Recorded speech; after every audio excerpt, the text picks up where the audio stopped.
Hi guys, welcome to channel. இன்றைக்கி நம்ம part 2 மூவியோட ரிவ்யூ தான் பார்க்க போகிறோம்.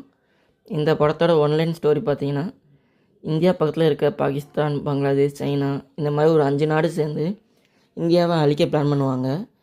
அவங்களாம் சேர்ந்து இந்தியாவை அழிச்சாங்களா, இல்லை அதை நம்ம ஹீரோ எப்படி தடுத்தார், எப்படி அதெல்லாம் முரளி அடித்து எல்லாத்தையும் கொள்றதுன்னு தான் கதை. இந்த படத்தில் யார் யார் நடிச்சிருக்காங்கன்னு பார்த்தீங்கன்னா, நம்ம stylish guy Hrithik Roshan, action man junior NTR, அப்புறம் ஹீரோயின் வந்து நம்ம கேரா துவனி பண்ணியிருக்காங்க. படம் ஃபுல்லாக ஆக்ஷன் தான். கார் ஃபைட் இருக்குது, போட் சேசிங் இருக்குது, ட்ரெயினில் ஃபைட்டு, இவ்வளோ ஏன் ஃப்ளைட்டில் கூட ஃபைட் இருக்குது. அதுவும் ஃப்ளைட்டுக்குள்ளே இல்லை, ஃப்ளைட்டு மேலே ஏர்லேயே சண்டை போடுவாங்க. எந்த ஃபைட்டுமே நம்புகிற மாதிரி இருக்காது. அவ்வளோதான். போட் சேசிங் நடக்கும் பாருங்கள், அதுவும் ஜூனியர்ட்டே போட்டை ரோட்டில் ஓட்டிகிட்டு போவார். வேறு லெவலில் இருக்கும். இது என்ன பிரமாதம் சொல்லி நெக்ஸ்ட்டு ஃபைட் சீனில் ஏரில் சண்டை போடுவாங்க, அதுவும் ஃப்ளைட்டுக்கு மேலே. ரித்திக் ரோஷனும் ஜூனியர் என்டிஆரும் அவங்க நடிச்சனால நம்ம ஏற்றுக்கிற மாதிரி இருக்கும். வேறு ஒன்றும் இல்லை, படம் பார்க்க நல்லா தான் இருக்கும். ஏன்னா ரித்திக் ரோஷனும் ஜூனியர் என்டிஆர் பெர்ஃபார்மன்ஸ் அப்படி இருக்கும்.